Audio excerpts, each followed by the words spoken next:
well, I play Ken Bianchi, who's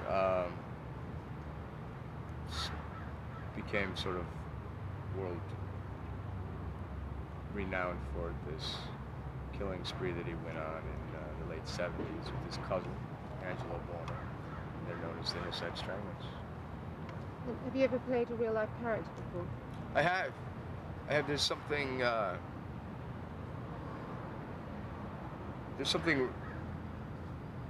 mean, there's a certain amount of responsibility that goes along with it that I feel that I feel obligated to the person that existed. But, you know, the loads of research that's available when you do something factual is incredible, especially with the internet these days. So that was a lot of fun. And there's, you know, been movies and documentaries made on Ken and Angelo, what they had done. One in particular by the BBC that was fantastic, that supplied a lot of information. But basically what helped me the most was sort of the behavior and how unaffected he really was when he was first arrested, and how calm he was able to maintain through the ordeal, and incredibly well-mannered and treated people with respect. And it confused, I think, the prosecution and a lot of the people for a long time, mainly due to the willingness to believe, I think, is just sort of human nature. And this guy preyed upon that. So after all your research, did you sort of come to any understanding about what makes someone like that tick? You know, I don't know, you know, I mean, I've a few people that I've liked to, you know, fantasize about pushing them off a cliff or something, but I've never, ever considered doing anything like it. And that's really the boundary, you know. That's with anything. That's like somebody with like Jimi Hendrix or Janis Joplin, or, you know, I mean, it's these people that mess with drugs and they go to that point to where they're crossing the line between life and death, and you're hanging there. And I think that portal is so small and unpredictable that once you slip through, it's sort of like a vacuum, and you're getting sucked through, and you're going, oh shit, what's happening? And I think that's what happened to these two guys. They just got addicted to that control. And it's amazing because they're not that far off from a lot of people. I mean, these guys maintain normal jobs and normal relationships, and were capable of living in society and operating and cooperating with everybody. But there was something about, you know, they say when an animal, a dog, a pit bull, whatever sort of carnivorous pet you may have, once they actually, and I grew up, I had a dog, I had a pit bull, and my pit bull attacked some neighbor's goat, and we had to put the dog down, and I was very young. And the reasoning behind it, which I don't know if it's true or not, but apparently is once they do that, once they get the taste of blood, they want more. Well, that's, you know, quite evident in this case. I mean, the first, I think, victim was a leap into the void. I mean, it wasn't something, I think, planned, and particularly from Bianchi. Buono was a little darker. He was a little more capable of doing the darker deeds than Bianchi. Bianchi was an educated man. He was a bit of a loser and a bit of a whiner, and he just didn't have a father, and, you know, he was adopted, and then the adopted father split. He sort of started out not with a real, you know, he didn't really have a great opportunity in life, and failed at many different things, and I think that motivated him to become this this, killer. Or, I mean, the thing that's interesting about him is he was just a liar. I mean, the killing wasn't even. Of course, that's what we all focus on, but that happened later. I mean, he became a very good thief and an amazing con artist.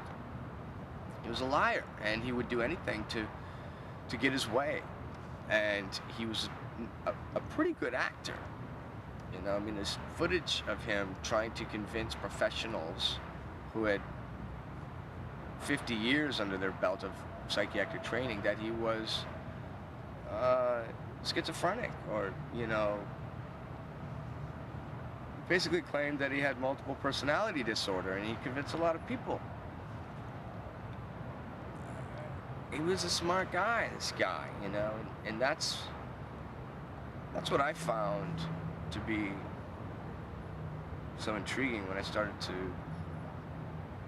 focus on how I wanted to present him, because the key to the whole role for me came from this documentary. There was an interview with this biker. His name was Tiny. He's a 400-pound biker. And he was hired by an attorney who had some bad, sort of shady dealings going on with these two boys and some escorts. And one of the girls had told this client, the attorney, that these two guys were treating them so horribly, and that they were forced to become prostitutes against their will, and they were beaten into submission. And so this attorney sent these bikers over to straighten things out, and Angelo Buono was working on a car, and they pulled him through the window and shook him upside down. Didn't really punch him around too much, just scared him to death. Told him to leave the attorneys and the girls alone, to stop this or they'd be back. And they said when they went to find Ken, he'd locked himself in behind the security gate and was sniveling, crying, "Don't hurt me, don't hurt me." And his reference to Ken Bianchi was, Ken Bianchi's just a sniveling little poo butt. So for me, that pretty much summed it up, Once I was able to lock into that, I understood how he worked, I mean, a lot of people that hit children and women and animals are scared to death to face, an opponent that's potentially equal weight or even stronger or so, or bigger. And psychologically, that was a really big piece to the puzzle for me, because I played this reluctant murderer through the movie, and I found that to be more interesting for me than to just play this sort of, exuberant, fanatical, bloodlusting freak. And through the documentary footage, I found that these personalities that he was trying to present to the people, one of them was really dark. And one of them was this character, Steve, who was apparently the guy that was doing the murderings and the killings. And Ken would claim in his conscious state that he had no idea what was going on with any of the murderings, and he would never do such a thing. And then in this sort of hypnotic state, through this trance-like, I don't know, it was almost performance, really. He'd pretend to be this other character, Steve, and he'd talk different. He had an edge, and he was, divulging a lot of information about the bodies and the way they were killed, and how it didn't affect him. And I was able to take the two and really apply them to the performance, and almost be two different people, do two different times. Because when he's with Angelo, he's really pretending to be something he's not. And when he's with his girlfriend, he's hoping to be something that he's not. And he's really just this pathetic character. And it's kind of sad. But it made for just a heyday to come to work. You know, it was a lot of fun. It was a license to steal for as far as being a performer. And it was probably the most significant role I've had in years. And, you know, I've done a lot of work, and probably a lot of work that I shouldn't have done, but as far as this goes, I've been really, really pleased. Did you find it emotionally draining to go to those places, or was it just fascinating from a mental point of view? Well, it was interesting what it did to everybody around us. You know, it affected the crew. I don't necessarily work I don't carry my day with me, you know, and I don't feel free when I'm in the moment, when it's time to do the work, if I'm like constantly carrying it all with me. And, you know, if I gotta do some heavy moment where my father died and I'm thinking about my dead grandfather all day or something, I mean, I just can't do that. So I pretty much like to have a good time, even when we're doing heavy stuff. But I can get to the heavy moment by having a good time easier. And I think deeper than if I'm trying to force something all day long. But the risk is that it might not be there sometimes, but you have to take that risk. And trust that you won't panic and begin to force something, but you will step back and allow something to happen. And that doesn't, you know, I mean, you don't always have the freedom and luxury to do that on this sort of schedule that we've been on, but this has been a real organic process for me from day one, because I didn't have months to rehearse this and know what I want to, really. I mean, this is like really gruesome content, and you know, it's made me think crazy thoughts, this piece. I mean, I think things, sometimes I'm walking down the market aisle and I look at a woman and I think something absolutely like that I would never have thought before. And I'm just I said to my wife today, I said, you know, I need to go away for 10 days with my family and just sort of reconnect with myself and find myself again, because as I was protesting earlier when I began this movie, I was really a nice guy, you know, and I've just sort of sunken into this space. But you can't help it, you know, if you really are connected and committed, and, you know, you start to just become it and think it, and, you know, it's time to finish. It's time to finish. I don't know if I could feel good about myself if I did this all the time. And of course, you know, these type of roles don't come around all the time. But I wouldn't, now that it's pretty much over, I wouldn't, I mean, I love the experience. I really loved working with Nick. He's fantastic in the movie. And I felt that I've, you know, taken some risks personally in the piece that may or may not work, but they're not safe choices, so I'm very content with that. I mean, I have so very little to do with whether it's a good movie or not. I mean, I just play one part,